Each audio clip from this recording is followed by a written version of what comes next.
Hello dears, welcome to life motive. ഞാനിന്ന് വന്നിട്ടുള്ളത് പുതിയൊരു വീഡിയോയുമായിട്ടാണ്.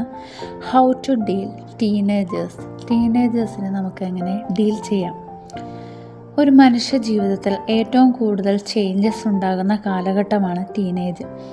ഒരുപാട് ഇമോഷൻസിൽ കൂടി കടന്നു പോകുന്ന കാലഘട്ടമാണിത്. ഗേൾസിനും ബോയ്സിനും ചേഞ്ചസ് ഉണ്ടാകുന്നു. ശരീരത്തിലാണെങ്കിലും ശബ്ദത്തിലാണെങ്കിലും മാറ്റങ്ങൾ സംഭവിക്കുന്നു. പേരൻസ് അവരെ അതിനനുസരിച്ച് സപ്പോർട്ട് ചെയ്യുക. വളരെ ബ്യൂട്ടിഫുൾ ആയിട്ടുള്ള ഒരു കാലഘട്ടമാണിത്. ഒരുപാട് എനർജി ഉള്ളൊരു കാലഘട്ടമാണ്. നല്ല രീതിയിൽ നാം ഗൈഡ് ചെയ്യേണ്ടതുണ്ട്. പേരൻസ് ശ്രദ്ധിക്കേണ്ടത് അവരുമായി കമ്മ്യൂണിക്കേഷൻ കൂട്ടുക എന്നതാണ്. അവരുമായി ഓപ്പണായിട്ട് ഓരോ കാര്യങ്ങൾ സംസാരിക്കുക. കമ്മ്യൂണിക്കേഷൻ കൂട്ടുന്ന സമയത്ത് അവരുമായി ഒരു ട്രസ്റ്റ് ബിൽഡ് ചെയ്യാൻ നമുക്ക് സാധിക്കും. കുട്ടിയുടെ എല്ലാ കാര്യങ്ങളും പരസ്പരം സംസാരിക്കാൻ ശ്രമിക്കുക. ഏത് കാര്യമായാലും പേരൻസിനോട് തുറന്നു പറയാനുള്ളൊരു കോൺഫിഡൻസ് അവർക്ക് ഉണ്ടാകണം. ആ രീതിയിലുള്ള റിലേഷൻഷിപ്പ്, ഒരു ഫ്രണ്ട്ലി റിലേഷൻഷിപ്പ് ആയിരിക്കണം നാം കുട്ടികളുമായി ക്രിയേറ്റ് ചെയ്യേണ്ടത്. എക്സാമ്പിളായിട്ട് നമുക്കിപ്പോൾ ഫുഡ് കഴിക്കുന്ന സമയത്തൊക്കെ ഡൈനിങ് ഹാളിൽ എല്ലാവരും ഒത്തുകൂടിയിരിക്കുന്ന സമയത്ത് എല്ലാവർക്കും കാര്യങ്ങളെല്ലാം തുറന്ന് സംസാരിക്കാവുന്നതാണ്. അവരുടെ സ്കൂളിൽ നടക്കുന്നതും ഫ്രണ്ട്സിൻ്റെ ഇടയിൽ നടക്കുന്നതും അവർ സംസാരിക്കുന്ന കാര്യങ്ങളും ചിന്തിക്കുന്ന കാര്യങ്ങളും ഒക്കെ നമുക്കവിടെ ഡിസ്കസ് ചെയ്യാവുന്നതാണ്. അത് നല്ലൊരു വേ ഓഫ് മെത്തേഡും കൂടിയാണ്.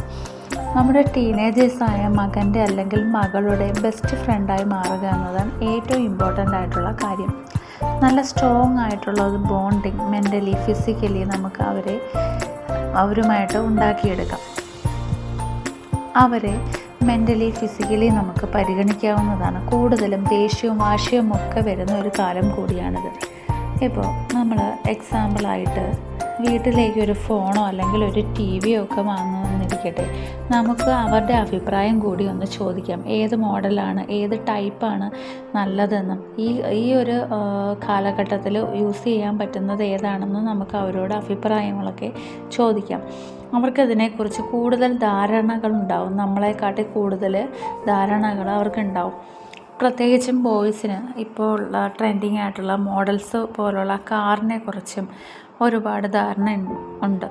അതുപോലുള്ള ഏത് ഇലക്ട്രോണിക് സാധനത്തിനെ കുറിച്ചും അവർക്കൊരു ധാരണ ഉണ്ടായിരിക്കും. അപ്പം നമ്മൾ അവരോട് ചോദിക്കുന്ന സമയത്ത് അവർക്കൊരു കോൺഫിഡൻസ് ഉണ്ടാവും. എന്നെയും വീട്ടുകാരൻ പരിഗണിക്കുന്നുണ്ടല്ലോ എന്നുള്ളൊരു ബോധം അവരിൽ ഉണ്ടാകുന്നു.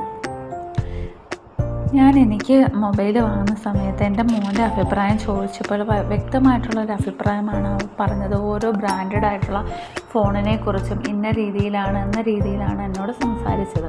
അപ്പോൾ എനിക്ക് മനസ്സിലായി